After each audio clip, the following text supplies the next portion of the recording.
Bonjour à tous, Allô, allô. merci d'être venus ce matin pour cette dernière journée de Festival d'Histoire de l'Art. J'ai le plaisir d'introduire les 4 intervenantes de cette table ronde, rencontre, dialogue. Caroline Esguin, responsable du musée du costume et de la dentelle à Bruxelles. Karen van Glotsenhoven, qui mène un projet de recherche sur les femmes habillent les femmes, les réseaux et la poétique des créatrices de mode. Caroline de Klippel, directrice du Mode Museum à Hasselt. Et enfin, Maud Bass-Kruger, professeur d'histoire de l'art à l'université de Gand. Je ne m'étendrai pas davantage pour ne pas leur prendre plus de temps de parole. Merci beaucoup d'être venus et de nous faire part de vos expériences et bonne conférence. Merci beaucoup pour l'invitation. Bonjour à tous et toutes. Voilà, on est là, on va parler. D'abord, chacune va s'introduire, donc leur institution, leur politique d'institution et leur pratique du commissariat. Et après, on a 6 sujets de débat. Donc, je laisse la parole d'abord à Caroline. Bonjour à toutes et tous. Donc, je m'appelle Caroline Esguin, je suis donc conservatrice du musée Mode et Dentelle à Bruxelles. Je ne sais pas si certains d'entre vous l'ont déjà visité. Il n'est pas très grand, mais il a la bonne idée de se trouver à côté de la Grand Place. Et donc, si vous allez à Bruxelles, vous allez immanquablement visiter la Grand Place. Et vous devrez absolument venir voir le musée qui se situe rue de la Violette. Le musée a vu le jour en 1977 pour montrer la dentelle que conservait la ville de Bruxelles dans les collections de son musée d'histoire. Et comme le textile est un matériau particulier à exposer, qui est très contraignant, les autorités communales ont décidé d'ouvrir un lieu spécialement dédié à la dentelle.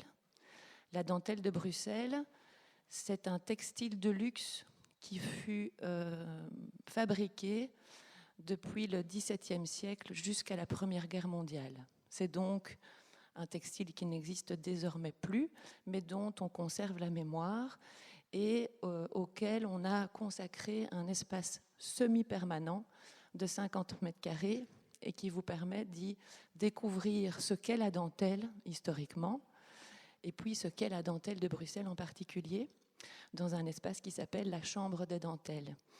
Et le musée se constitue donc une collection de costumes historiques pour montrer la dentelle en contexte, parce que la dentelle se portait avant tout sur les vêtements. Après, elle va se porter, enfin, elle va descendre, si je puis dire, sur le linge de maison et voir les sous-vêtements, mais à la base, c'était fait pour être vu sur le vêtement. À partir du moment où on crée une collection de costumes, on ne s'est pas arrêté dans la collecte de ces costumes. Et donc, à un moment donné, on est devenu un musée un peu hybride, avec une mode collectée internationalement, surtout influencée par la mode parisienne. Et depuis 2017, nous avons retravaillé la politique d'acquisition pour certes continuer à acquérir de la dentelle de Bruxelles, mais d'autres dentelles également, mais aussi et surtout de la mode contemporaine belge, enfin contemporaine depuis les années 70-80 jusqu'à aujourd'hui, avec une attention particulière sur les créateurs situés sur le territoire de Bruxelles et de la Wallonie, la Belgique étant une petite Lasiane institutionnelle dont vous avez peut-être déjà eu quelques aperçus avec les différentes conférences. Et après la Chambre des dentelles, nous avons 2 autres espaces d'exposition. Le plus grand qui s'appelle le Triplex, où nous organisons chaque année une exposition thématique qui permet d'opérer un roulement dans nos collections pour les présenter de façon l'une après l'autre. Et un 3e espace de 50 mètres carrés qui s'appelle le Studio et dans lequel on montre 2 à 3 fois par an les récentes acquisitions que le musée a faites de façon thématique, afin de montrer en fait la diversité des objets que le musée conserve, puisque vous ne verrez jamais de présentation permanente chez nous des collections. On ne peut pas se le permettre. Je vous signale par ailleurs que le triplex fait 300 mètres carrés d'exposition. Donc ce n'est pas énorme. Voilà, je cède la parole à... Merci beaucoup, Caroline. Et je laisse la parole à l'autre Caroline avec une K. Bonjour tout le monde. Moi, je suis Caroline de Klippel depuis 2017. Je suis directrice du musée de la mode à Hasselt. Avant, j'ai mené une carrière académique fixée surtout sur la peinture du XVIe et XVIIe siècle flamande. Et je suis passée au musée de la mode parce que j'étais convaincue que la recherche de la mode devait être faite beaucoup plus intensément, et spécialement aux Pays-Bas et en Belgique. Et voilà, ma mission est de faire ça à partir du rôle que je joue au musée. Le musée même à Hasselt. Hasselt est situé pas loin de Liège, si vous connaissez, et aussi pas loin de la frontière des Pays-Bas. C'est tout près de Maastricht. Le musée a été créé il est aussi assez neuf. Les musées de mode, comparés aux autres musées qui ont souvent été érigés au XIXe siècle, sont créés plus tard. Et c'est créé en 1988. Donc c'est un musée neuf. En fait, il a été créé parce que la ville de Hasselt, qui est assez petite, a décidé qu'elle voulait faire des efforts au niveau de la culture, du tourisme, et ils ont décidé de créer un musée de mode. Voilà où on est. Et depuis lors, on a créé une collection qui est fixée, ou qui a le focus sur la mode occidentale à partir de 1750 jusqu'à nos jours, avec quelques spécialismes dedans ou quelques focus dedans. Par exemple, on a une grande collection de vêtements de Raf Simons, parce que Raf Simons est né dans notre région, et aussi de Marta Margiela. Mais aussi, à part ça, on a une collection historique assez importante avec beaucoup de grands noms de l'histoire de la mode. Donc notre collection maintenant compte 10 000 objets, donc des vêtements et des accessoires, et on les montre uniquement dans des... Donc on n'a pas de présentation permanente qu'on a souvent dans les musées ou les collections de mode à cause de la fragilité, mais on les montre dans des expositions. Donc on fait 2 expositions par an, dans lesquelles on montre notre collection, et aussi on ajoute aussi des prêts pour faire notre histoire. Voilà. Merci Caroline. Après, il y a ma collègue de l'Université de Gand, professeure Maud Basse-Kruger. Bonjour, merci d'être venue. Donc, je suis Maud Basse-Kruger et je viens sur cette table ronde à double casquette, je pourrais dire. D'un côté, en tant qu'historienne de la mode, donc j'ai une formation en histoire, mais toujours histoire de la mode, et un glissement maintenant dans l'histoire de l'art, vu mon poste à l'Université de Gand, qui est dans un département histoire de l'art, musicologie et théâtre. Donc, c'est un programme interdisciplinaire où j'étais embauchée pleinement en tant que professeur d'histoire de la mode et du textile, ce qui est assez rare. Ça commence à l'être de moins en moins. J'ai des collègues maintenant aux Pays-Bas, bientôt en France, j'espère. Il y a un poste à la Sorbonne qui va être décidé cette semaine, je pense. Donc, nous sommes une petite équipe d'historiennes de la mode, d'historiens de la mode, sauf qu'on est tous femmes, donc historiennes de la mode, dans des départements d'histoire de l'art, donc grandissant.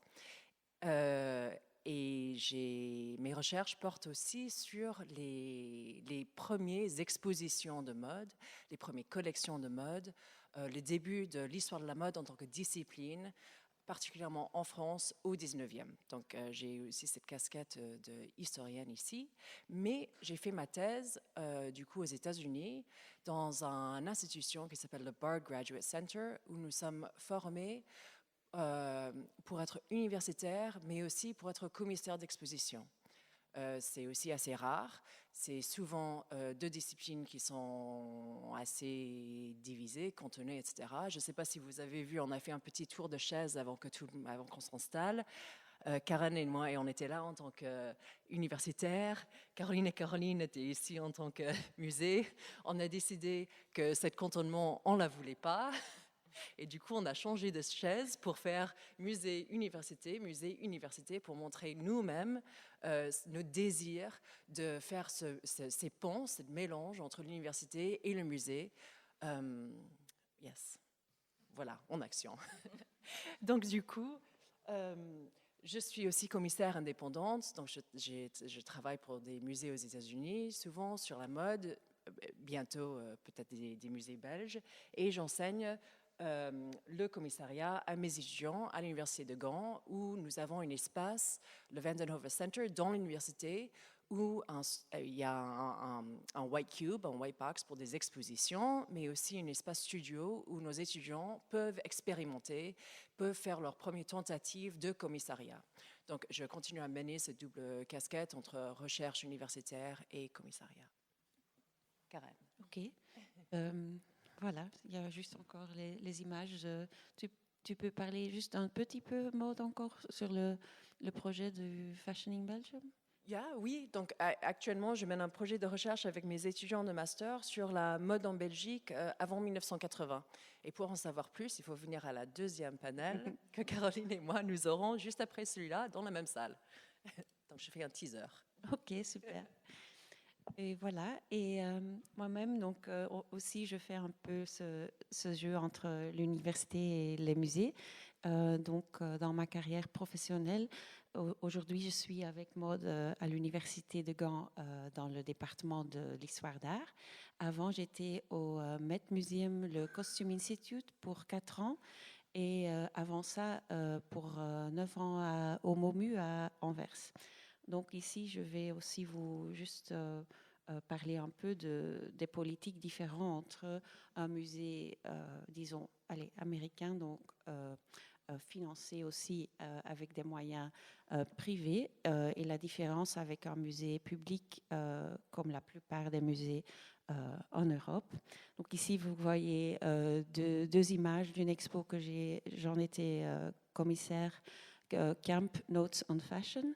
C'était une expo interdisciplinaire, surtout sur la mode, mais je veux dire, on avait des objets un peu de partout, aussi des musées de Versailles, du Getty Museum. Donc vous voyez là le portrait de Louis XIV avec sa jambe en avant, la pose camp.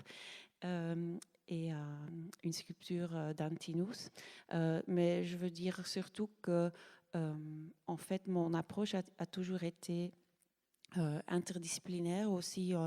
Je suis historienne de littérature et comme vous voyez sur l'image, on utilisait aussi beaucoup de références littéraires comme camp verb, camp adjectif dans l'expo. Et ici, cette expo était financée par Gucci, la marque de mode italienne. Et donc, même, ils ne sont pas... je veux dire, le sponsoring est indépendant du commissariat, mais quand même, il y a toujours, au Met, il y a toujours un lien entre, disons, le thème de l'exposition et le sponsoring. Avant, quand c'était sur le catholicisme, c'était avec Versace, donc on voit bien le lien là-bas. Ici, c'est un exemple d'une exposition au MOMU, donc à Anvers, que j'ai faite, qui se focalisait sur le peintre flamand Rick Wouters, et c'était son centenaire. Et en fait, le musée de Beaux-Arts était fermé, comme vous savez peut-être, et on a fait une expo autour donc des intérieurs de Rick Wouters. C'est aussi l'idée, donc l'utopie privée que lui vivait avec sa femme Nell. Et on a fait un lien avec les créateurs, surtout belges, contemporains comme Walter et Dirk van Saane, Walter van Beeren, donc Jan van Es, qui travaillent en fait aussi sur l'idée de l'utopie privée, donc les intérieurs, la bonne vie en fait, et aussi l'idée du slow fashion. Donc voilà, on va donc commencer avec notre premier thème.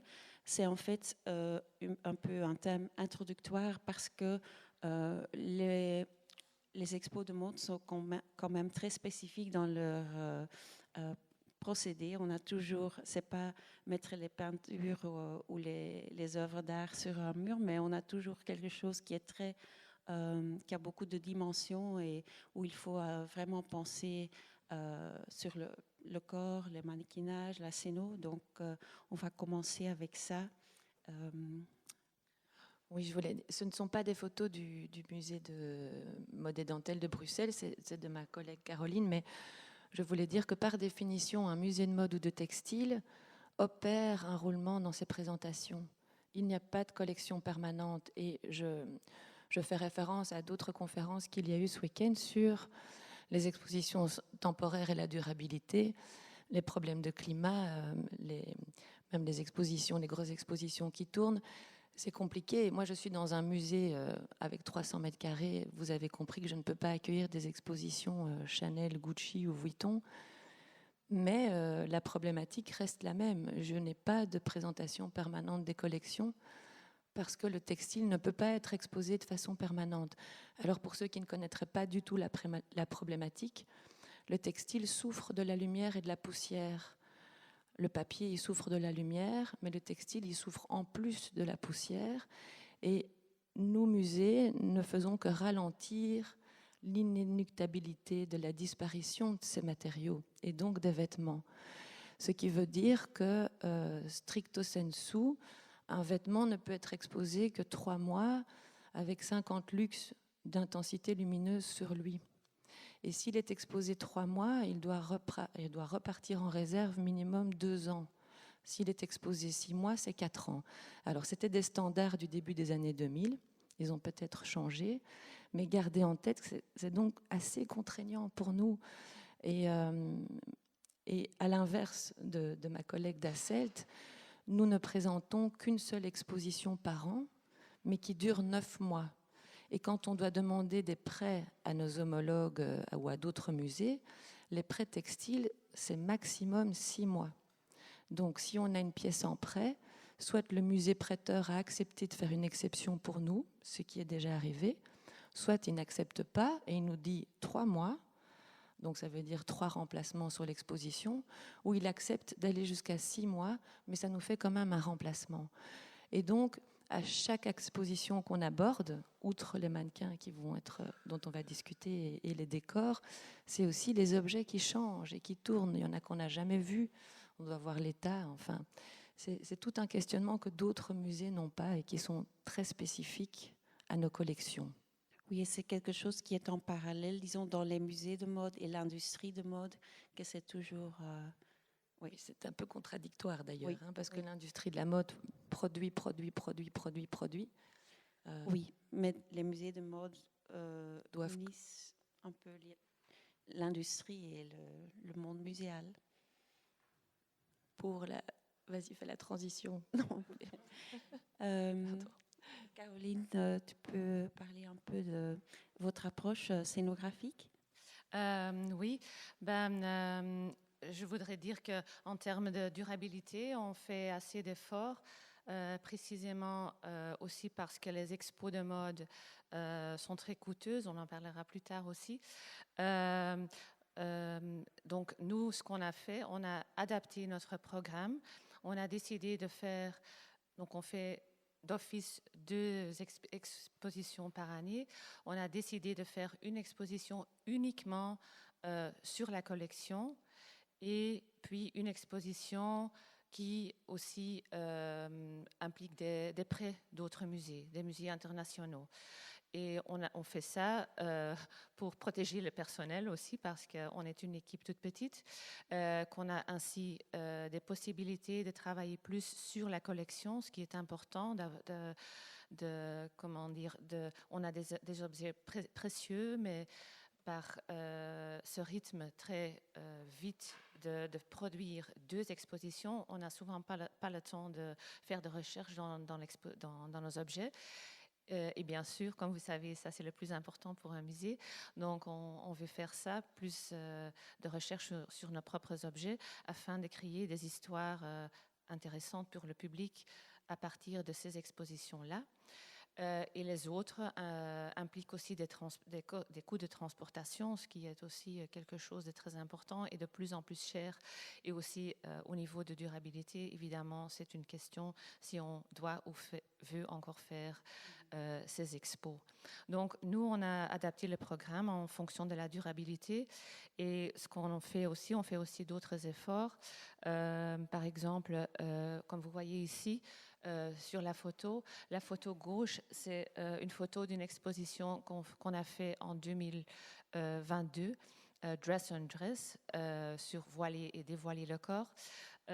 Et là, on a fait des box, un peu référent au Peep Show, où on peut voir le corps. Et à droite, c'est une photo de l'exposition qui vient d'être terminée, Bags. C'est une exposition qu'on a repris du Victoria and Albert Museum.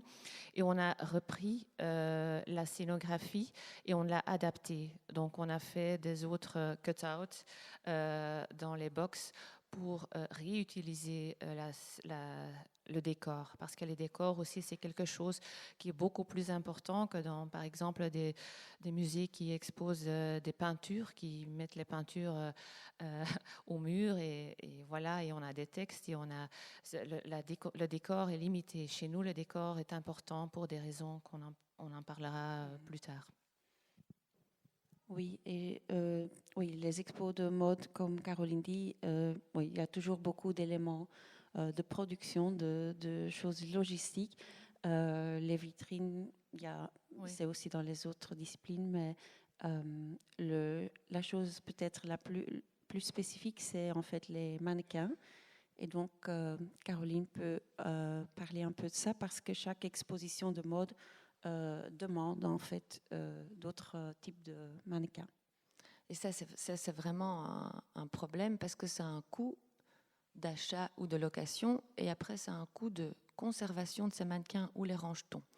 Vous avez devant vous une image de l'exposition qu'on a présentée l'année dernière au musée, qui s'appelait Kidorama, qui était plutôt une exposition sociologique sur l'évolution du vêtement de l'enfant tout au long depuis le début du 19e siècle jusqu'à aujourd'hui. Là, vous voyez spécifiquement la vitrine qui était consacrée aux créateurs de mode qui ont fait des vêtements pour enfants. Donc vous avez tout à droite, par exemple, une petite robe Jean-Paul Gaultier. Juste après, je ne sais plus qui c'est, mais la petite veste de garçon, ça, c'était Paco Rabanne. On a découvert qu'il a fait du vêtement pour enfants, ce qui était cocasse. Mais donc, voilà une collection qui n'est pas la majorité de notre collection, les vêtements pour enfants. Mais pour les présenter, il faut des petits mannequins. Mais si c'est une taille 4 ans, 8 ans, 10 ans, 12 ans, ce n'est pas du tout le même mannequin. Et vous voyez qu'il y a deux sortes de mannequins utilisés, des mannequins ce qu'on appelle couture, donc sans tête, sans bras, avec un corps dans lequel on peut piquer des épingles, par exemple. Et puis à gauche, le mannequin résine que l'on trouve dans les magasins un peu partout et qui standardise déjà un corps d'enfant.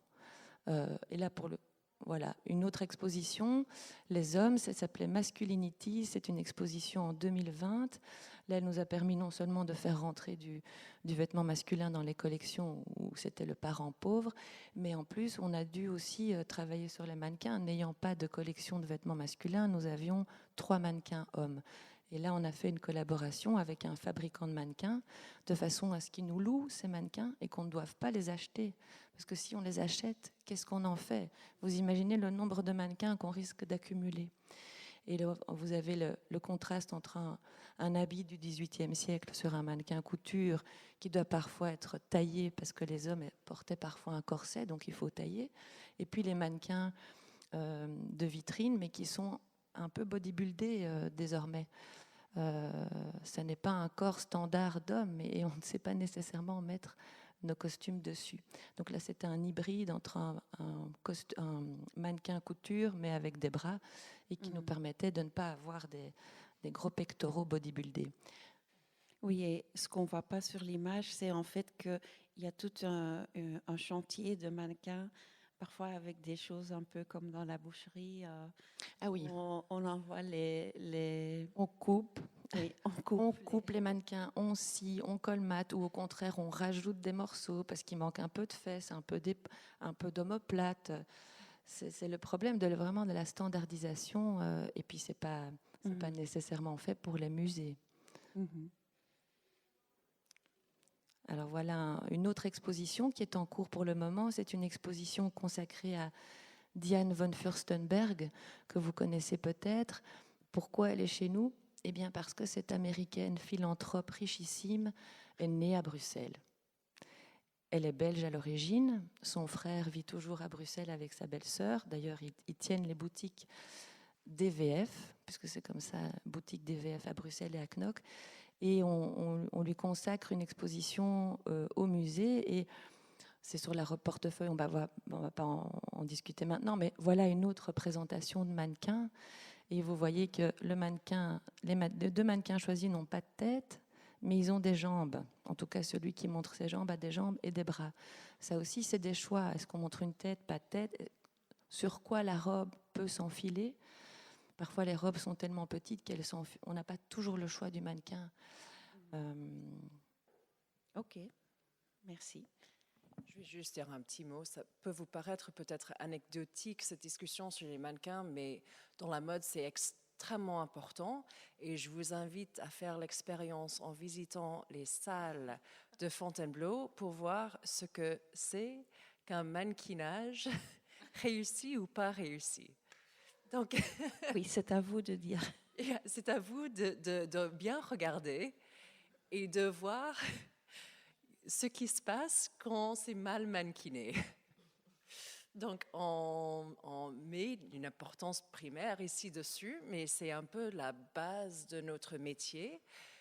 Et c'est un métier, le mannequinage, de recréer le volume du corps pour un vêtement qui a besoin d'un corps pour être montré dans un musée. Oui. Voilà, donc le deuxième sujet, c'est les créateurs comme commissaires ou les expos focalisant sur les créateurs. Caroline, tu peux donner quelques exemples ? Oui, donc là, c'est quelque chose c'est une question très délicate dans le monde des expositions de mode. C'est le lien étroit entre les musées et les créateurs vivants, surtout.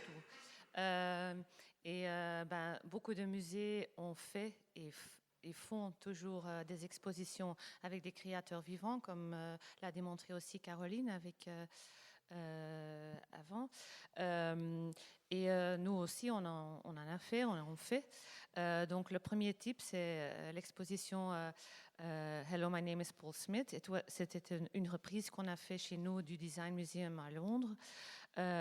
En fait, là, le créateur est en fait en même temps, il n'était pas vraiment le commissaire, c'était une équipe autour du Design Museum qui a créé, mais quand même, il y avait un lien commercial assez important, puisque nous, en tant que musée, lorsque nous faisons des expositions sur un créateur vivant, pour eux, c'est assez important parce qu'il y a un enjeu commercial dedans. Pour eux, c'est intéressant de faire ces expositions. Aussi, pour l'image de la maison de mode, c'est assez important puisque lorsqu'ils ont une exposition de mode, ça ajoute à la crédibilité des maisons de mode. Tu veux dire quelque chose ? Là, c'est délicat. On le fait, mais c'est délicat. Donc, il faut, parce que le moyen d'être critique, en tant que musée, on a aussi un rôle d'être critique et d'être un certain filtre entre entre la mode même et le public. Donc, on veut raconter une histoire avec une certaine distance. Donc, ça devient difficile en travaillant avec des musées ou des créateurs vivants. Il y a aussi d'autres possibilités de travailler avec des créateurs vivants qui sont peut-être un peu moins délicates et bien intéressantes. Par exemple, nous, on a fait une exposition que vous voyez là sur la droite. C'est Muriel Scherre. C'est une créatrice de lingerie vivante. belge qui travaille d'une façon très durable. Elle a un système circulaire unique. Donc tout est créé et produit en Belgique, ce qui pour nous était très intéressant. Et surtout, cette exposition traitait du rôle du corps dans le vêtement et aussi de la tension entre voilé et dévoilé. Et on a demandé si elle voulait travailler avec nous en tant que co-curatrice ou co-commissaire. Surtout, non pas pour montrer ses collections de lingerie, mais surtout pour ses idées sur le corps, aussi la censure du corps. Et voilà, c'est une autre approche qui est quand même différente.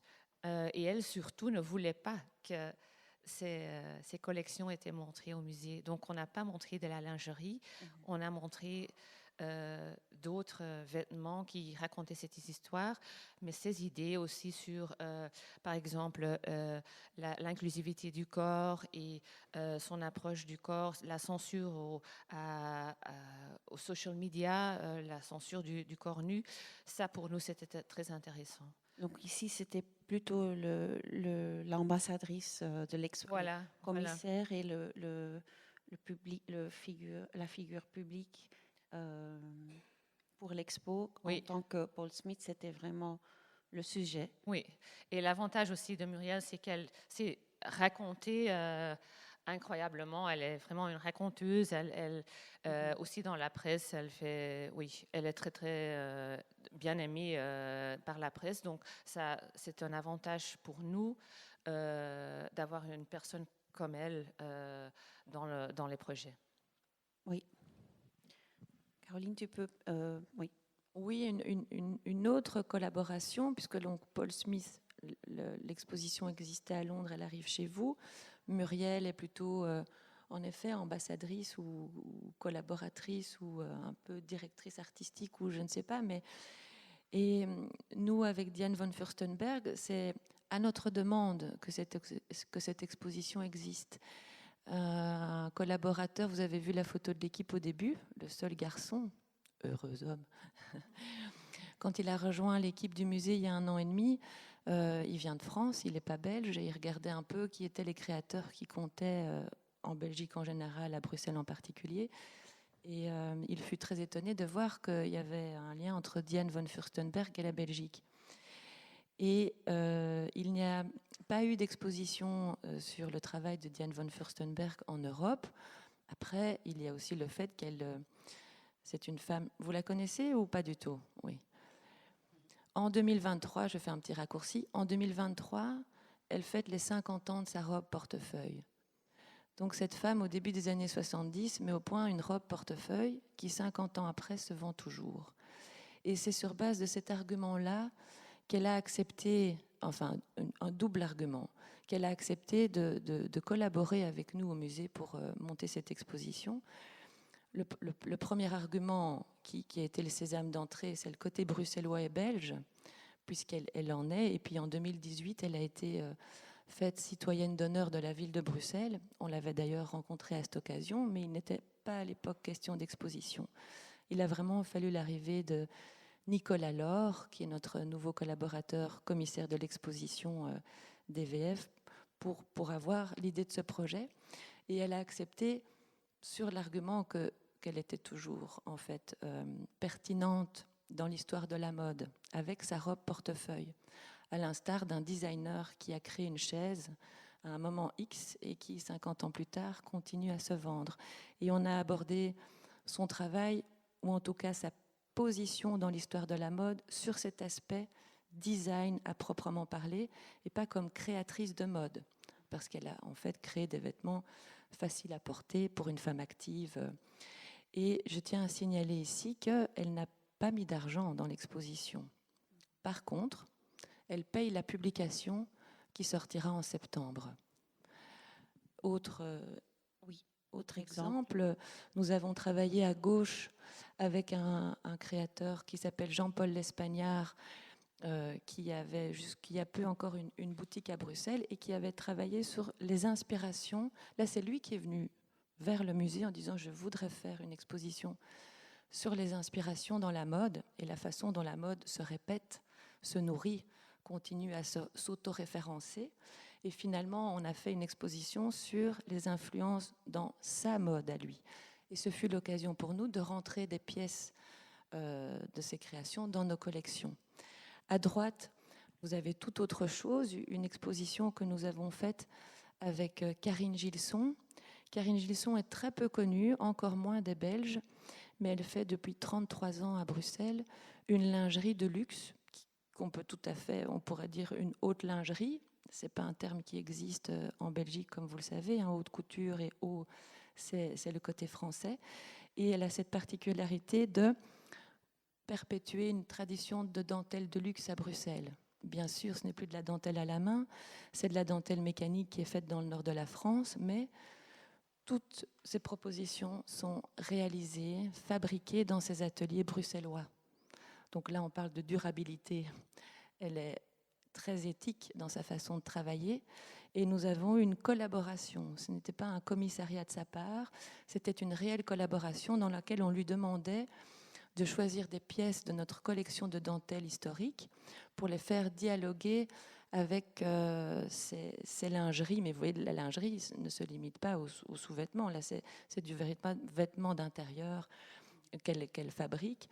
Et ça a été aussi l'occasion pour nous de faire rentrer dans nos collections des pièces de sa fabrication.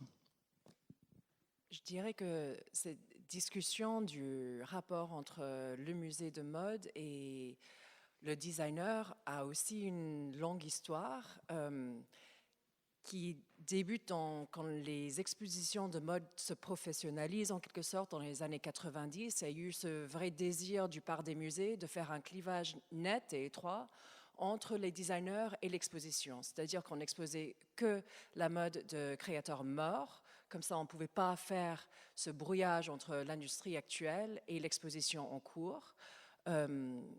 Karen peut en parler du glissement que le Met, le Costume Institute, a opéré depuis les années 90 jusqu'à nos jours. Mais cette idée que les designers doivent être morts, qu'il n'y a plus de rapport entre la mode montrée dans les vitrines et la mode vendue dans les boutiques, aujourd'hui, n'existe plus. Il y a un vrai... il y a eu un vrai glissement, un brouillage entre les deux. Et je pense que Karen, ton expérience du Met le montre très bien. Comme la mode, c'était la discipline la plus jeune ou le dernier département qui a été ajouté au Met Museum, en fait, il y avait cette pensée que donc, oui, un créateur devait être mort parce que sinon on n'avait pas assez de recul, on n'était pas sérieux. Toutes des choses qui sont liées à la mode comme quelque chose de commercial et qui aussi devait se démontrer comme un art appliqué ou qui n'était pas juste industrie de luxe. Quand même, au Met, même, ils ont fait une exception pour Yves Saint Laurent parce que lui aussi, c'est un des créateurs le plus liés au monde de l'art, avec les robes mondiales, tout ça.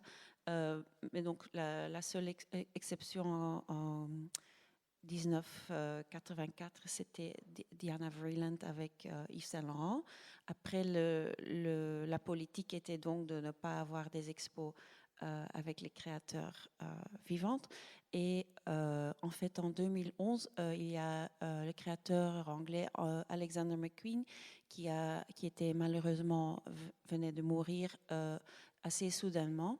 Et à cause de ça, on a pu faire cette expo sur lui parce qu'il n'était plus là. Mais ça donnait quand même au public encore quelque chose, un sentiment de mode contemporaine, parce que c'est pas un créateur comme Christian Dior qui est mort depuis 50 ans. Donc quand même, il y avait vraiment un sentiment très, très émotionnel, un rapport très émotionnel avec le public qui a vraiment... comme vous le savez peut-être, générer beaucoup, vraiment un peu l'idée du blockbuster qu'on voit aujourd'hui encore.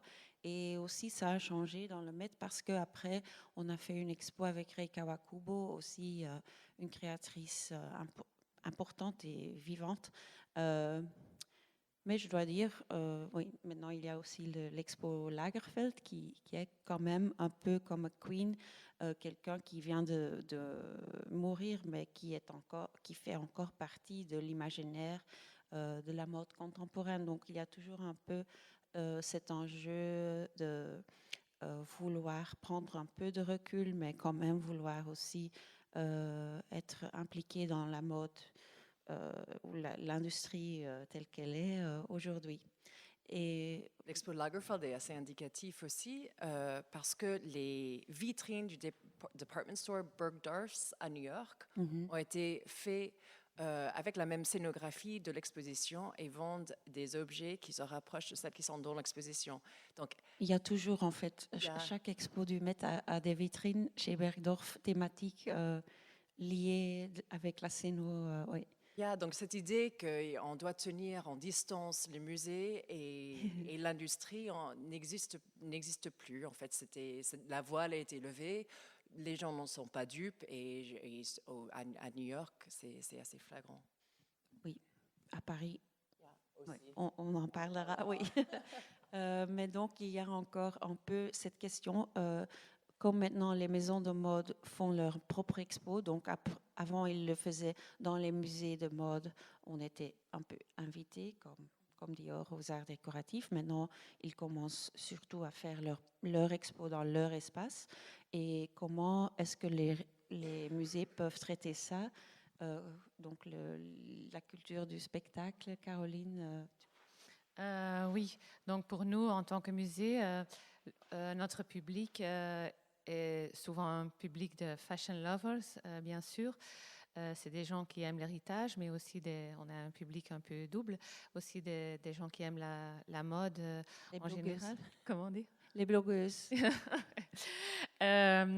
Et donc, en fait, si on veut attirer le public, pour nous, c'est important de faire un certain mimétisme basé sur la relation avec la mode, aussi les shows qui sont des shows du spectacle et des collaborations maintenant digitales qui sont assez importantes. Donc, en tant que musée, on est un peu... on a un challenge de faire un peu pareil, mais évidemment pas trop parce qu'on n'a pas les moyens. Donc, on essaie de créer une atmosphère, d'engager le public, ce qui est assez important, l'expérience de la mode, qui est pour ça aussi le décor chez nous est tellement important pour créer cette atmosphère de rêverie, de spectacle. Et donc, on essaie de répondre à ça d'une façon dans nos moyens. Et donc, ici, vous voyez deux photos de deux expositions différentes. Donc, une Wonder Woman, c'était une exposition qu'on a créée ensemble avec Kunstmuseum Den Haag sur une exposition, une rétrospective sur les femmes créateurs. Et voilà, là, vous voyez littéralement un petit théâtre autour de Schiaparelli. L'autre exposition était sur en fait l'embellissement des vêtements, la décoration des vêtements, la broderie, plumasserie, en fait tout le savoir-faire de l'haute couture. Il faut aussi suggérer ce luxe dans l'exposition. Donc on a essayé de faire toutes sortes d'interventions qui suggèrent cette atmosphère. Un autre exemple est lorsqu'on a fait l'exposition Activewear, donc sur la relation entre le sport et la mode avec Elodie Ouedraogo et Olivia Borlée, deux athlètes olympiques qui aussi ont une marque eux-mêmes. On a demandé à Friedrich Heymann de créer une intervention digitale. Et Friedrich Heymann, si vous le savez, il a fait le show de Beyoncé maintenant. Et il travaille aussi pour Burberry, Nike. Donc, c'est des artistes assez prestigieux et avec ce lien avec ces artistes, pour le public, c'est reconnaissable et ça donne un sentiment de wow qui est toujours là dans le monde de la mode et qu'il faut un peu essayer de suggérer aussi dans les expositions. Merci. Maud, tu peux dire quelques mots Ce qu'il faut savoir aussi, cette idée de société de spectacle et du rapport avec la mode n'est pas nouveau. Elle date des toutes premières expositions de mode. Donc, la première exposition de mode en France a été en 1874. Maintenant, 1900, c'est une année charnière, c'est l'exposition universelle à Paris. Et il y a 2 expositions en compétition. Il y a celui qui est organisé dans la grande halle de l'industrie, avec les premiers historiens de mode et les premiers, entre guillemets, scientifiques de mode, premiers collectionneurs, antiquitaires, etc., et qui organisent une exposition Histoire du costume en France, scientifique. Donc, c'est-à-dire sur mannequins sans tête, la mode montrée en vitrine, soit mannequinée, soit posée à plat, avec un discours historique et thématique. Juste en face, dans un palais financé par un couturier très en vogue au moment, Félix, il fait sa propre exposition de mode qui s'appelle le Palais de Costume, Maison Félix. Donc déjà, c'est financé par un couturier et c'est un enchaînement de salles en tableaux vivants qui reprennent l'histoire de la France sur des mannequins en cire posés en position de réalité, de tableaux très connus de l'histoire française. Et avec des vêtements non pas authentiques comme au Palais de l'Industrie, mais des recréations de vêtements historiques, des recréations modernes faites par les petites mains de la Maison Félix de vêtements historiques. Et c'est cette deuxième exposition, bien sûr, le Palais du Costume, qui remporte le plus de succès. Le plus de visiteurs, le plus de presse, etc. C'est ce que le public recherche. Et cet désir, cette envie du spectacle et de la spectacularisation de la mode et de l'histoire de la mode a en quelque sorte empêché aussi les premiers musées de mode à ouvrir à Paris. Ce désir du spectacle est devenu ringard après la Première Guerre mondiale, mais on n'a pas pu s'en lasser. Du coup, brouillage, quand les collections sont arrivées au Palais Carnavalet, ça ne passait plus, ces mannequins de cire, etc. Donc, c'est une longue histoire de cette spectacularisation de la mode et des couturiers eux-mêmes qui financent et qui ont envie d'entrer dans ce monde de l'histoire de la mode. Donc, quand on montre ici Culture Chanel au Palais Tokyo en 2013, donc la maison Chanel qui finance eux-mêmes leurs propres expositions, soit sur leur maison, mais mises en lien avec l'histoire de la mode, qui utilisent les institutions culturelles publiques de la ville de Paris pour faire ces expositions. Ça n'a rien de nouveau, ça fait partie d'une longue histoire. Et aujourd'hui, c'est très en vue, c'est commenté dans la presse, etc. Mais il ne faut pas oublier cette histoire longue. Donc, nous sommes passés de ces expositions signées par des marques dans des endroits culturels comme Culture Chanel. Je pense que le prochain, c'est Vuitton. Voler, voyager, voguer au Grand Palais, financé par la maison Louis Vuitton. Une expo très belle, très riche historiquement. Et il faut le dire, ces maisons ont des archives. Ils ont des archives assez incroyables. Ils ont des archivistes qui sont souvent historiens de la mode, historiens de l'art, etc., des très bons archivistes. Ils ont des vrais discours à promouvoir et ils ont l'argent pour le montrer d'une manière beaucoup plus spectaculaire. Oui, ils ont les scénographies. Les architectes. Énormes. Oui. Et jusqu'à aujourd'hui, où nous arrivons entre ce vrai... c'est même pas un glissement, c'est une embrigation entre le musée, l'Institut culturel et le privé, la boutique. Donc ici, nous avons Christian Dior, couturier des rêves, une exposition financée par Dior au musée des arts décoratifs. Et juste après, dans les 6 mois qui ont suivi, l'ouverture de la galerie Dior, un musée de l'histoire de Dior, ouvert dans la boutique Dior, avenue Montaigne, où l'entrée est payante. Donc, on paye pour entrer dans une galerie qui promeut l'histoire de Dior. Donc, ils ont reproduit un musée dans un magasin. Oui. Un musée dans un magasin, le même schéma avec un ticketing system.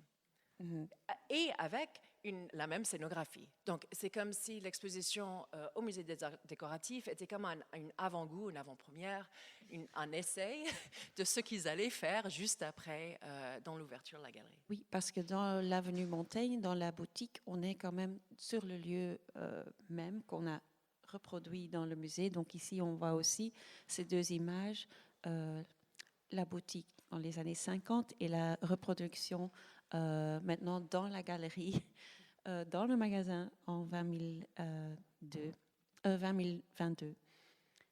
Donc voilà, il y a toute une mise en abîme de ces relations. Et ça nous emporte aussi dans le quatrième sujet, c'est le thème de donc, le recul ou la critique de la mode. Comment c'est encore possible avec tous ces intérêts liés et mélangés. Donc voilà, le commerce and criticism. Caroline? Est-ce que je parle sur la politique d'acquisition? Oui. Donc, nous, en tant que musée, il faut aussi choisir comment faire la collection et aussi certainement si on collectionne des créateurs vivants. Donc pour nous, la légitimisation de collectionner des créateurs vivants, c'est surtout leur lien géographique avec le musée. Donc pour nous, Raf Simons et Marta Margiela sont assez importants. Mais aussi, ce qu'on fait maintenant est changer un peu la politique d'acquisition pour, comment dire, ce qu'on acquiert. Surtout, c'est la mode assez couture, haute couture. Et on change ça aussi parce que, aussi, pour des raisons, on a aussi commencé à acquérir vers 2019 des créateurs féminins parce que là aussi, on veut se positionner dans le discours de société qui est assez important. Et aussi, on prend ces discours aussi pour acquérir et pour faire une certaine distance du commerce. Par exemple, maintenant, on commence à acquérir aussi la mode quotidienne pour être plus près aussi du public et pour être un peu plus loin du commerce parce que ça, c'est d'office moins commercial aussi. Et il y a beaucoup d'histoires très intéressantes dans la mode quotidienne à raconter, des petites histoires qui touchent tout le monde et qui sont certainement aussi révélatoires que des histoires qui sont des hagiographies des créateurs stars qu'on faisait avant. Je pense aussi parce que comme presque tous les musées ou les collections de mode, Vianney, Met, Galera, Art Déco, sont des collections venant aristocratiques, avec la haute couture surtout. Je pense aussi, c'était aussi faisant partie de la mode pour devenir une discipline ou un champ de recherche. Et peut-être que maintenant, oui, il y a assez de ça et on peut continuer cette acquisition et recherche dans les autres. Oui, comme tu dis, la mode quotidienne, que ce n'est pas juste la mode aristocratique. Oui, voilà, c'est ça, ce qui est assez important. Et aussi, en tant que musée de mode, ces jours-là, on ne peut pas fermer les yeux et ne faire s'il n'y a rien qui se passe au niveau écologique. Donc, nous-mêmes, en tant que musée, maintenant, on ouvre une exposition au mois de juin, le 23 juin, qui traite des thèmes assez urgents dans le monde de la mode, par exemple la durabilité et d'autres thèmes, mais aussi, évidemment, c'est pas tous négatif. On veut aussi raconter l'histoire du plaisir de s'habiller, la nostalgie dans la mode. Donc, on veut comment dire, faire des thèmes beaucoup plus larges qui sont liés à ce qui se passe dans la société. Parce qu'on croit qu'en tant que musée, on a quand même une certaine mission, une responsabilité aussi de raconter des histoires et de faire réfléchir les gens. On ne veut pas faire des jugements. Ça, c'est pas notre rôle. En tout cas, c'est ce que moi, je suis convaincue de ça, mais il faut offrir une plateforme de discussion et présenter des histoires, des silhouettes qui racontent des histoires qui sont importantes pour ce qui se passe et de faire réfléchir les gens, par exemple aussi sur la fast fashion. Voilà, dans cette exposition, par exemple, nous avons un audio guide où nous demandons au public des questions. Et à la fin, un dialogue. C'est un dialogue. Voilà, on va en dialogue avec notre public pour nous aussi, en tant qu'institution, pour apprendre des choses de notre public. Super. Caroline. Moi, je vais ajouter, c'est une problématique nouvelle qui s'ouvre, parce que c'est vrai que le public disait, mais c'est beau toutes ces robes de reines et de princesses et de gens riches, mais qu'est-ce qui portaient les vrais gens? C'est ce qu'il disait. Hein. Que portaient les vrais gens? Mais ça n'a pas été conservé à travers le temps. Ça, je pense que c'est déjà une donnée. Les vêtements des riches ont été soigneusement conservés pour certains. Ceux des travailleurs ou des classes laborieuses les usaient jusqu'à la corde ou étaient recyclés. Donc ça, c'est première réflexion. Vous voyez ici une photo du studio du musée Mode et Dentelle, où 2 à 3 fois par an, on montre des pièces récemment acquises et qui nous permettent de mettre en valeur la collection permanente. Alors, ce n'est pas un bon exemple, parce que ça, c'est le choix des conservateurs. Donc, on a chacun choisi une pièce qui nous parlait et qu'on avait envie de montrer. Mais depuis 2017, comme je le disais tout à l'heure, nous avons réorienté la politique d'acquisition vers la création qui se passe à Bruxelles et en Wallonie. Ça, c'est merci à la Belgique fédérale, mais c'est surtout le fait qu'à Bruxelles, il y a la Cambre Mode, qui est une école de formation de créateurs de mode, qui dit formation de créateurs, dit ils vont arriver sur le marché, ils vont ouvrir des boutiques, ils vont rester à Bruxelles ou pas, ils vont aller ailleurs, mais il y a en tout cas création d'un patrimoine. Et on a décidé de collecter ce patrimoine avec toutes les questions qu'implique la collecte d'un patrimoine de créateurs vivants et qui sont même pas encore reconnus, qui sont en herbe. Et je vous avoue qu'il n'y a pas de réponse claire à ces questions. Ça fait l'objet de débats dans nos équipes. Et d'ailleurs, nous avons désormais une commission d'acquisition. C'est nous, hein, c'est l'équipe que vous avez vue, plus notre directeur et parfois des questions à mes collègues. Mais on décide si oui ou non on fait rentrer les pièces. Et c'est l'occasion d'échanger des points de vue et de pouvoir justifier l'entrée d'une pièce dans la collection. Mais on voit aussi cette volonté d'avoir, allez, moi je le vois quand même dans beaucoup d'institutions, même si ce n'est pas vraiment possible d'avoir une collection permanente, de quand même utiliser plus les objets de la collection et de faire les histoires plus profondes, les recherches des histoires peut-être des porteuses ou les gens qui ont produit les objets plutôt que dans une expo thématique, mais vraiment avec un discours matérialiste sur les objets mêmes. Et ça, je trouve, oui, une évolution positive. Oui. Ok, voilà. La prochaine. Oui, le prochain. Oh, tu voulais encore ajouter? Non. Ah oui.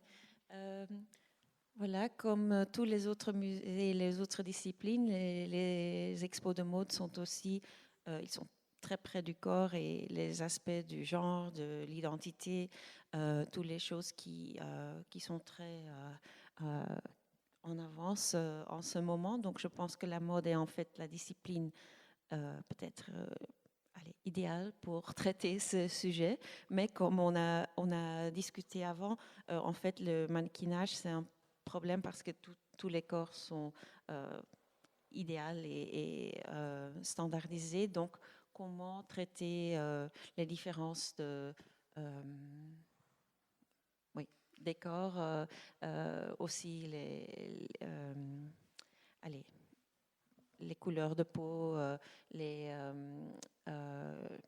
questions de l'âge aussi, toutes ces choses. Vous l'avez fait On essaie de faire un début parce que c'est pas facile. Donc, il y a quelque chose comme les mannequins schlappy, c'est vraiment un concept qui existe dans le monde des expositions. Presque abstrait. Abstrait, oui, c'est le corps. Donc, les mannequins qui sont utilisés sont assez abstraits, blancs, glands, élongés, très grands, très fins. Donc, c'est un certain idéal qui n'est pas existant. Et on utilise ça, on a toujours, il y a une tradition d'utiliser ces mannequins comme base pour les vêtements. Mais évidemment, pour le public, c'est difficile à se reconnaître dans ce type de mannequin. C'est aussi difficile de montrer les vêtements sur ces mannequins parce que, évidemment, pour les vêtements qui sont produits maintenant dans les shows haute couture et qui ont une taille 36, ok, ça va, mais pour le reste, c'est très difficile. Il faut adapter les mannequins. Et nous, on essaie de trouver des solutions aussi, de montrer des corps plus réels, plus réalistes. On peut faire ça en ajoutant évidemment des films qui montrent des gens qui portent les vêtements qui sont réels. Et nous, par exemple, pour l'exposition qu'on a fait avec Muriel Sierra, Dress Undress, qui précisément traitait du corps, on a ouvert avec une série de sculptures qu'on a fait faire par une artiste hollandaise, Esme Wagemans. Ce sont des bustes en cire, qui sont créés à partir, donc c'est sur des moules de corps réels, donc que ces bustes ont été faits. On voit des tatouages, on voit des taches de rousseur, donc c'est des corps réels, aussi des corps différents, de différentes tailles, de différentes couleurs. Et c'était là, on a ouvert comme ça pour faire réfléchir les gens sur les corps. Dans les expositions, on fait de temps en temps, on essaie d'adapter les corps utilisés par des mannequins, de les agrandir ou de les rendre différents. Mais toujours, c'est pas facile d'introduire. Mais il y a une sensibilité, il y a une réflexion sur la présentation des vêtements sur les mannequins, sur les corps, les types de corps et comment il faut faire ça.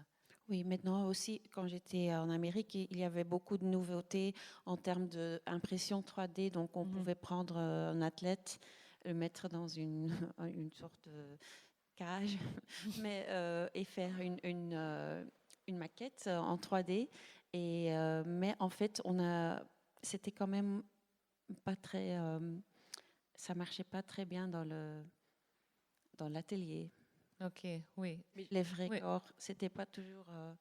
Et je dirais que c'est un double problème. C'est non seulement le problème du mannequin, schlappy, qui est trop fin, mais c'est aussi un problème de ce qu'on collectionne.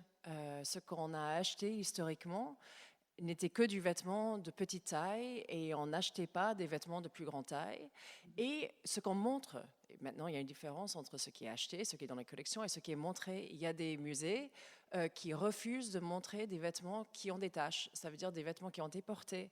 Ça veut dire des vêtements qui ont vécu, qui ont été mis par des vraies personnes. Donc il y a ce désir d'acheter que le modèle qui était montré une seule fois et pas le modèle le vrai qui était acheté par les clientes, fait pour un vrai corps, émis, transpiré dedans, vécu.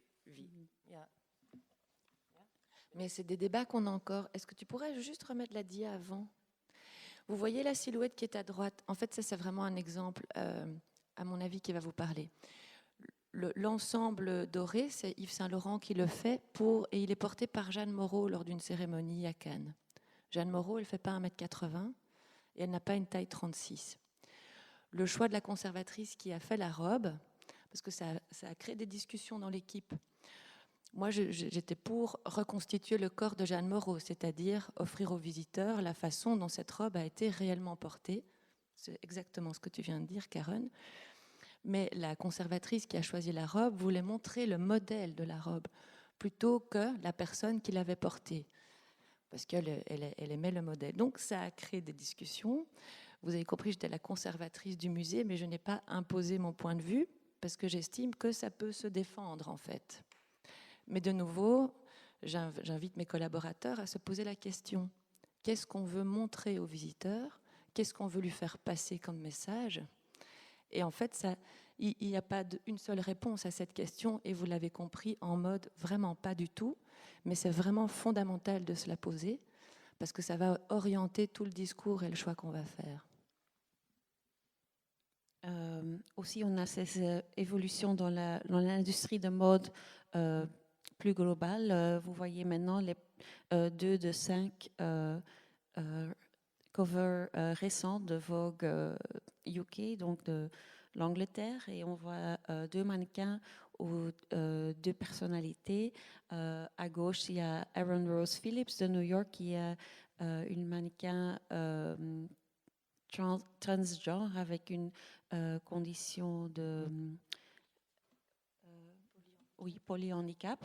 Et à droite, à droite, il y a Sinead Burke qui est irlandaise et qui a l'achondroplasia, donc les gens petits. Et elles sont tous les deux ambassadrices d'une nouvelle vague de diversité et de corps différents dans la mode, et qui veulent vraiment mettre en avant la possibilité aussi pour les gens qui n'ont pas une taille standardisée de mettre des vêtements, disons, modieux, à la mode, et pas des choses qu'on a dû refaire pour elles, mais vraiment des choses avant-garde.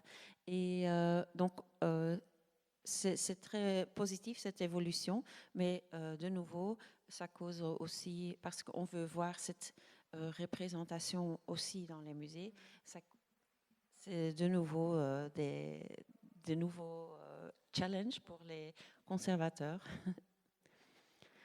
Une autre chose sur le positionnement, Maud, tu peux parler sur les sujets des je voulais patrons. Dire par ces images qu'il y a le désir des directeurs ou des conservateurs de musées qui sont aussi en lien avec d'où vient l'argent. Donc, surtout aux États-Unis, où les institutions sont privées et funded par l'argent privé, où ils ont leur propre désir de ce qu'ils ont envie de montrer. Donc, une exposition récente sur laquelle j'étais était une demande explicite de montrer cet artiste qui est surexposé en ce moment, qui peut-être l'institution est une institution avant-garde qui peut faire ce qu'il veut, et ils ont peut-être d'autres envies ou ambitions que de faire une exposition demandée en quelque sorte par l'argent, mais ils ont les mains liées par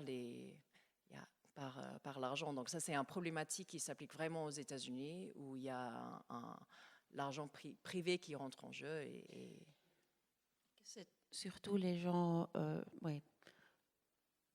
non diverses, que c'est surtout les gens fortunés qui ont une volonté de voir leurs sujets et leurs œuvres d'art de leur collection représentées dans les expositions du musée. Parfois, ils se peuvent aussi avoir des choses ou des rencontres, je pense,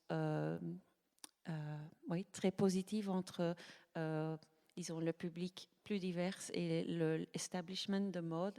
Ici, on avait l'idée avec l'expo donc sur Camp, Notes on Fashion. Il y avait une partie sur les groupes du Ballroom à New York, surtout dans le Bronx, où il y a eu cette évolution, surtout dans les années 70, donc des gens, surtout des drag queens et les danseurs de ballroom, où on fait les danses du voguing. Et là, on a eu l'idée de, en fait, mettre ce groupe du danseur du voguing qui font des poses semblant Balenciaga, Dior, donc de la haute couture dans leur danse, et d'avoir une compétition à l'extérieur du musée avec le jury vraiment avec Anna Wintour et des autres personnalités, oui, des celebrities dans le monde du ballroom dancing. Et ouais, oui, ça a été assez amusant, je trouve, pour vraiment avoir ce rencontre entre cette partie, ce groupe de jeunes, surtout des milieux très divers, avec, oui, peut-être la personnalité avec le plus de pouvoir dans la mode. Mais c'était quand même ouais, une rencontre très, oui, très positive. Et pour notre regard sur le futur des expos de mode, on voulait juste ajouter un peu la notion du metaverse ou l'espace virtuel qu'on est tous déjà dedans, mais qui va encore plus se développer. Il y a eu déjà la première, je pense, expo de mode virtuelle à Den Bosch aux Pays-Bas l'année passée. C'était donc Screenwear avec donc les avatars, la mode virtuelle et donc aucun objet, disons, matériel. Et on voit déjà aussi les marques ou les maisons de mode qui font déjà leur exposition à eux dans le metaverse. Donc on peut entrer avec un avatar, on peut voir leur monde virtuel et on peut aussi, comme vous le savez peut-être, acheter les silhouettes ou les accessoires aussi dans les jeux d'enfants. Il y a déjà tous ces features de pouvoir acheter des vêtements virtuels et si c'est avec de l'argent vrai ou avec des bitcoins, mais c'est déjà le futur qui est avec nous. Et en quelque sorte, je pense que ça rejoint la problématique du début de la fragilité du vêtement et du textile. Les objets sont extrêmement fragiles. Comme vous avez compris, ils sont peu montrés. Il y a aussi cette tension entre ce que les curators veulent montrer et ce que les conservators ne veulent pas montrer. Et depuis longtemps, j'essaie de réfléchir avec des grosses boîtes qui travaillent dans artificial intelligence, online exhibitions, etc., sur comment est-ce qu'on peut montrer quand même ces vêtements qui sont sinon cachés dans les archives. Et jusqu'à présent, je trouve que la technologie n'a pas encore donné de solution et je me demande si le metaverse, peut-être, pourrait en donner dans le futur. J'ai eu un projet avec Google où on a essayé de modéliser les intérieurs de vêtements. Je m'intéresse vraiment aux sweat stains, à la transpiration qu'on voit à l'intérieur des vêtements. J'ai toujours envie de le montrer. C'est jamais montré dans les musées. Pourquoi pas pouvoir le montrer d'une manière multisensorielle. Voilà. Aussi. Parce que le problème avec la mode, c'est que les gens veulent toucher. Il y a la question de la tactilité, mais on ne peut pas l'avoir dans le musée parce que c'est pas... mais donc, je veux dire, dans ce sens, la mode exposée au musée et la mode virtuelle ont ça en commun. On ne peut pas toucher. C'est toujours visuel, oui. Et donc, oui, comment on peut traverser cette... Exactement. Ouais. distance. Et du coup, on garde, Karen et moi, je sais qu'on garde un œil vraiment sur ce qui se passe dans le metaverse pour voir les possibilités qui pourraient s'ouvrir. Je prends ça plutôt comme un challenge excitant que quelque chose qui fait peur ou qui est dérangeant, etc. Maintenant, il faut dire que quand on a commencé à chercher, on n'a pas trouvé beaucoup d'exemples. Et justement, le seul exemple que j'ai trouvé de mon côté, c'était Fashion American Design, fait par le FDA, qui a été créé en 2021, publié en 2022, et le site ne marche plus aujourd'hui. Donc, c'est aussi cette problématique de, quelquefois dans la mode, il y a un désir d'être à l'avant-garde, et ce désir n'est pas pérenne, elle est faite pour un certain moment parce que c'est cool, parce que c'est à la mode, mais ensuite, ça ne persiste pas. Donc, quelles seront les nouvelles expositions dans le metaverse? Ils vont arriver bientôt, je pense, j'espère. Est-ce qu'ils vont rester? Est-ce que ça Mais va c'est être peut-être, pérenne? oui, aussi éphémère que les expos de mode au musée. Voilà, ici c'est une étudiante ou créateur, Shaylee Harrison. Elle est américaine, elle est diplômée de l'Académie d'Anvers en 2021, je pense, et elle a avec euh, 5 autres étudiants oui, de sa classe de 2020. Elle a formé un groupe de créateurs digitaux. C'était donc de Antwerp Cyber Six. Et je trouvais ça assez amusant parce qu'on pense toujours en Belgique, qu'est-ce qu'on va faire après les sites d'Anvers? Quelle est l'histoire belge? Comme mode travail sur l'histoire de la mode belge avant 80. Qu'est-ce qu'est la mode belge aujourd'hui? C'est quand même global parce qu'il y a tous ces étudiants à Bruxelles et Anvers qui viennent de partout dans le monde et maintenant ils sont devenus aussi des créateurs seulement virtuels. Allez, il y a pas tout le monde, mais il y a des étudiants qui ne travaillent que dans le metaverse et que dans le virtuel. Donc c'est quand même un nouveau chapitre de la mode belge et un nouveau challenge pour chacune de nous. Et merci beaucoup de votre attention. Je vous invite à poser vos questions, votre commentaire. On est très curieuse pour vous entendre. Oui. Il y a des micros? Je ne sais pas s'il y a un micro. Les nôtres n'ont pas les... Ils sont attachés. Oui.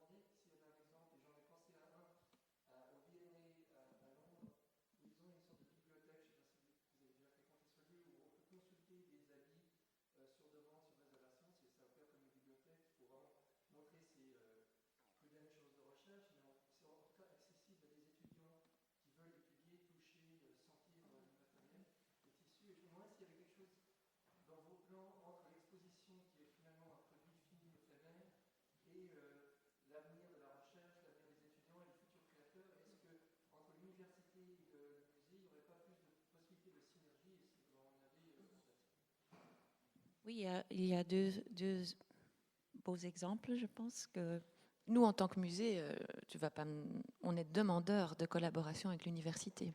Parce qu'avec un rythme d'exposition, on a très peu de temps pour la recherche scientifique sur nos collections. Je vais être très honnête. On fait de la vulgarisation pour rendre accessibles les connaissances qu'on a au public, mais on fait très très peu de recherche scientifique. et on peut, oui, vous pouvez recevoir les étudiants en tant que commissaire. On pourrait. Oui. Oui, ça, on est ouvert à ça. On est ouvert justement à ce dialogue, vous l'avez compris.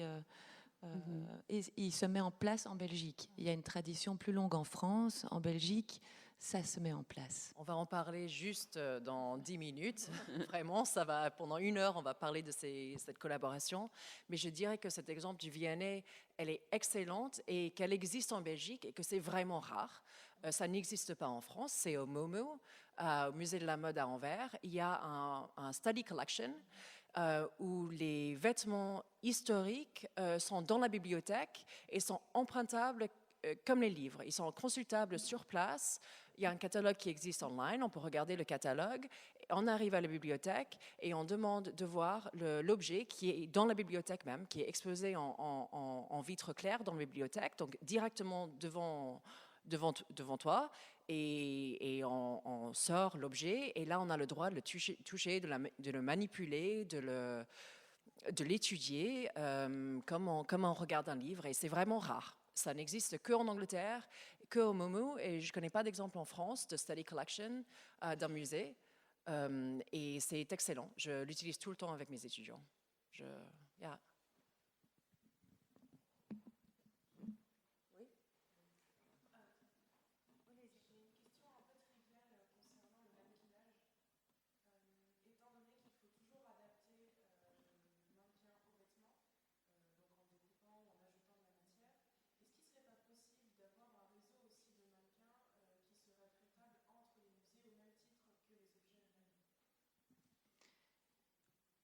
Oui, ça pourrait. Alors, ça nous est déjà arrivé.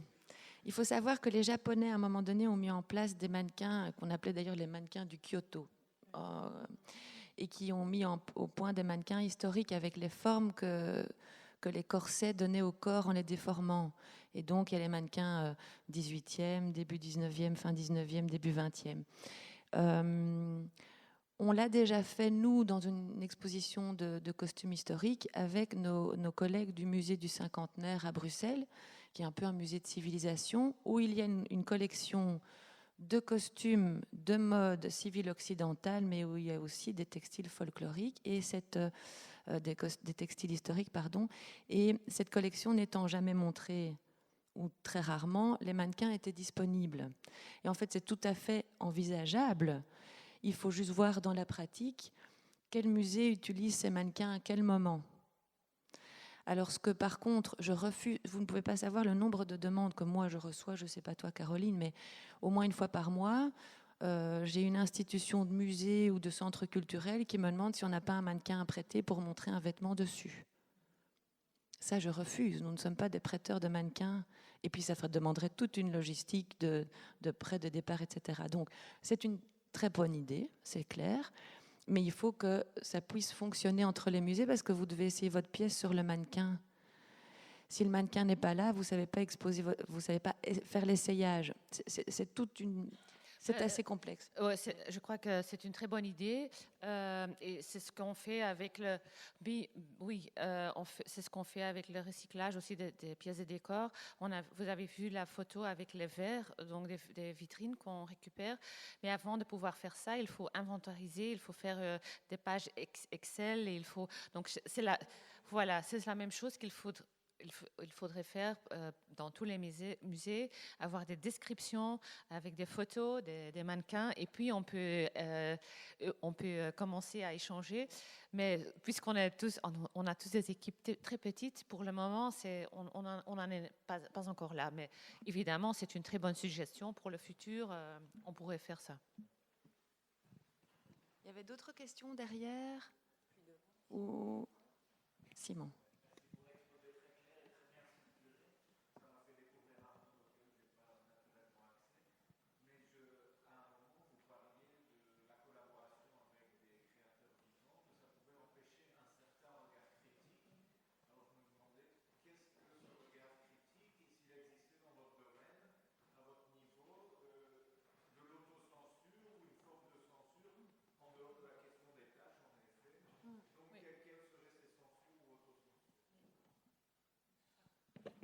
On peut faire peut-être aussi le parallèle avec le monde de l'art. Je veux dire, c'est différent, c'est quand même différent quand tu fais une expo avec un artiste ou sans l'artiste, non? Tu trouves pas que c'est un peu la même chose si le niveau d'être franche et critique est quand même plus sensitif? Oui, ça je te rejoins. C'est en fait la même chose que de faire une expo de peinture ou de sculpture avec l'artiste vivant. Maintenant, en mode, les enjeux économiques derrière sont là, c'est sûr. Je n'ai pas l'expérience où le créateur avec lequel on a collaboré nous a imposé sa vue ou s'est opposé à une chose qu'on aurait dite sur lui ou elle. Je n'ai pas, moi, cette expérience, mais je sais que ça existe. Il y a beaucoup de questions des créateurs même, parce que par exemple, lorsqu'on fait des installations dans les expositions, les créateurs en général veulent savoir à côté quelles silhouettes, autres silhouettes elles sont, de quelles maisons, pour ne pas être associés à certaines maisons, oui. Parce qu'il y a des valeurs qui sont dans leur maison, qui sont très très protégées. Donc là aussi, par exemple, des questions d'appropriation. Dans l'exposition que nous ferons après, qui ouvre au mois de juin, on a des questions de décolonisation, d'appropriation, et les maisons on ne peut pas, lorsque le créateur est vivant, c'est très très délicat de dire ça dans une exposition. Donc par exemple, ces questions-là. Ou par exemple, oui, je peux le dire, la maison Yves Saint Laurent, ils ne veulent qu'être représentés seuls, donc pas dans un groupe avec Oui. d'autres créateurs, mais c'est peut-être, je pense, la même chose. Et j'ai vécu ça avec des artistes aussi, qui ne veulent pas être dans un group show, mais seulement dans leur installation à eux. Donc je pense que... En tout cas, pour rebondir là-dessus, dans l'exposition sur Diane von Furstenberg, on voulait l'exposer à côté d'autres créatrices femmes qui ont créé pour les femmes. Nous n'avons pas de tailleur Chanel, donc on a d'abord sollicité le patrimoine Chanel pour avoir un prêt, qui finalement nous a été refusé, arguant le fait que l'exposition n'était pas consacrée à Chanel. Vous voyez un peu le problème ? Moi, je ne ferai jamais une exposition sur Chanel, mais on peut la comparer à d'autres. Donc voilà, ça c'est... C'est aussi dans le mannequinage aussi. Les maisons demandent d'être mannequinées d'une certaine manière. Chanel ne mannequine que sur leur propre buste, même si tous les autres mannequins de l'exposition ont été faits main pour les modèles, et le buste Chanel arrive comme une tâche et qui n'est même pas la bonne taille. Genre, les marques, collaborer avec les marques est compliqué. Est-ce qu'on a encore le temps de questions? Pardon, à quelle heure est-il? Oui, on a ça. Parfait. Devant, et après. Moi, du coup, c'était pour revenir sur l'histoire de la mode en France. Vous avez dit qu'il y avait un parcours qui va bientôt ouvrir à la Sorbonne. Et moi, je suis un parcours actuellement à l'école du Louvre. Et on a ce rapport, en fait, avec alors, il y a le premier cycle et il y a le second cycle. Et au second cycle, vu qu'on est tourné sur la recherche, pour certains groupes de recherche, on a ce rapport avec les expositions où souvent on a des cycles de recherche qui inaugurent en fait des expositions à venir, généralement avec le musée des arts décoratifs parce que notre directeur de recherche est le directeur, enfin le conservateur.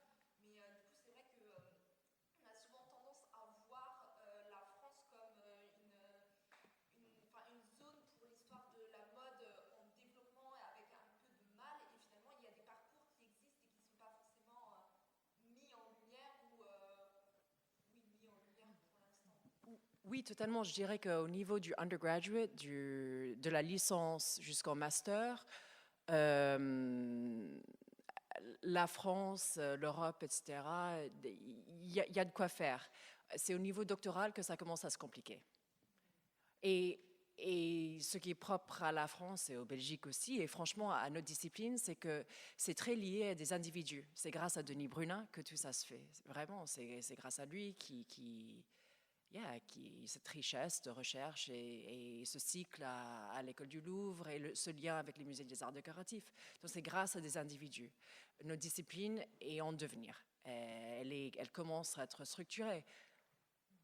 Je ne vais pas dévoiler les premières phrases de la prochaine intervention qui commence dans 4 minutes ici, mais le fait qu'il y a cette table ronde montre quelque chose. Walter?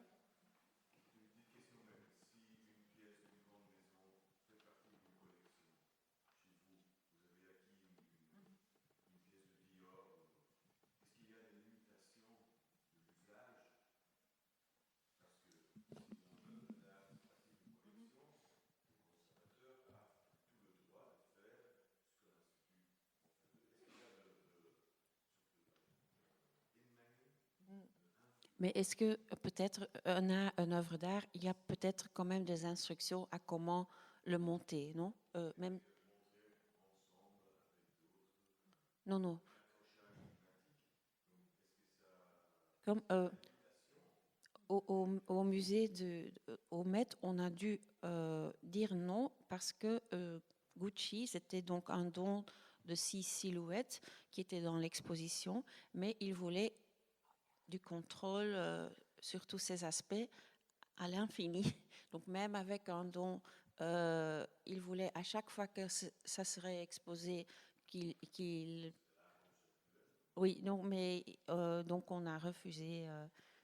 Mais je veux dire, ils n'ont pas dit ah ok c'est bon. Non non, je veux dire ça n'a pas parce qu'ils veulent vraiment l'aspect du contrôle est quand même très fort.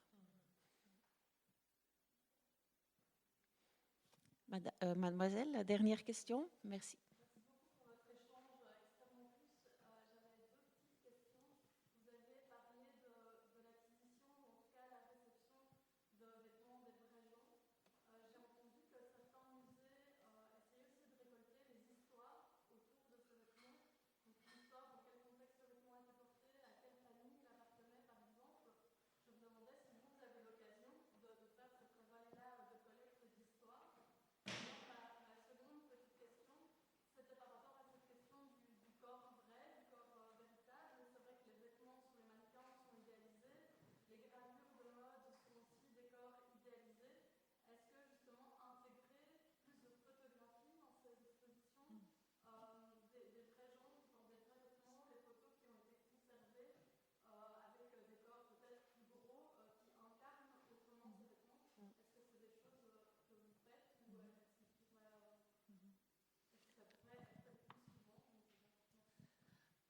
Oui, merci pour votre question. Oui, évidemment, on essaie d'entourer les mannequins de matériel aussi vivant, qui parle, qui raconte l'histoire du vêtement aussi expansif et aussi concret que possible. Donc, si on a la possibilité, on montre aussi des vidéos, des shows, et on montre des photos de personnes qui portent les vêtements.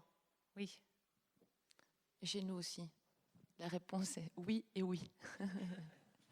Mais ça prend du temps. Et il faut aussi définir son vêtement, parce qu'avant que le musée s'appelle Mode et Dentelle, il s'appelait Musée du Costume.